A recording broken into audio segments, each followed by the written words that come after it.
This past year, in a very short story, I learned one of the most profound lessons in Avodat Hashem, in the service of God, and in the growth of man. It's a story from Reb Shaila of Kerestir, that Reb Shaila's son got very sick, and unfortunately it looked really bad.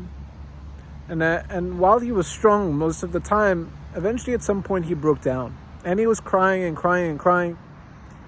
And his attendant had never seen him cry like this. So he thought he might come and try and comfort him. Came to the Rebbe and he said, Reb Shaila, I know it looks bad, but in the Gemara it tells us that even if the sword is sitting on the throat of a man, he should never despair for the salvation of Hashem. And Reb Shaila looked at him and he responded as follows. He said, do you think that I'm crying because of the situation in which my son is in? He says, no, I'm crying for something much different than that.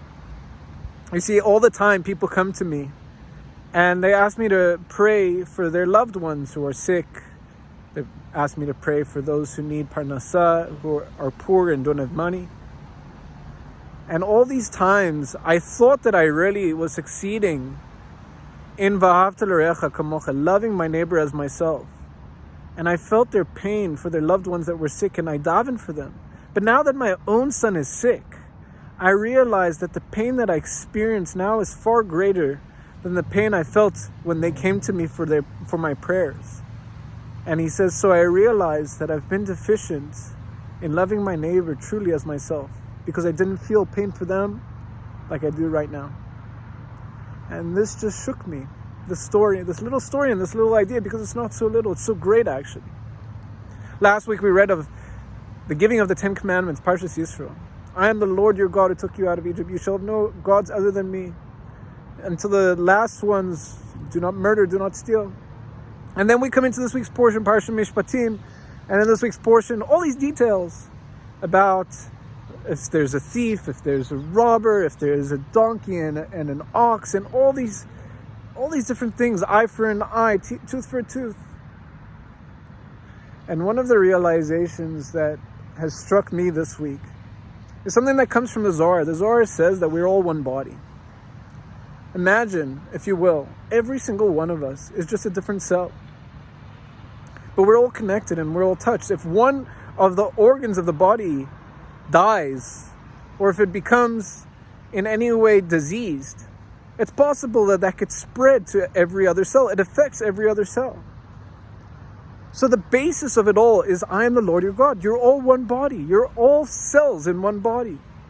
And after that, what we need to aspire for is to take this understanding into all the various details. That means I will never steal from you, because I recognize that to do and to take away from a cell next to me will only come back and hurt me. When someone is, God forbid, sick, that's a cell nearby to me that's sick that will affect the entire body, which could bring death, God forbid, to the entire body. I need to pray for them. If someone has a simcha, someone got married, someone's having a child, this isn't just their simcha.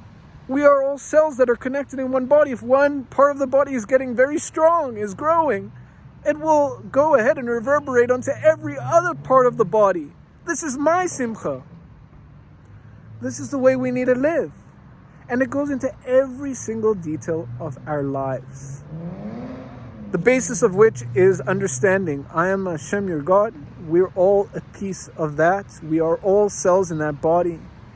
And therefore, it would change the way, if we can internalize this, that we live every single day of our lives, the way we relate to people around us. No longer would be the case that a person could suffer alone, because we, having internalized this, will know that that person that's suffering is my suffering too. No longer will someone celebrate alone, because I'll know that celebration of that individual is my celebration too. So I want to bless us all that we should internalize this.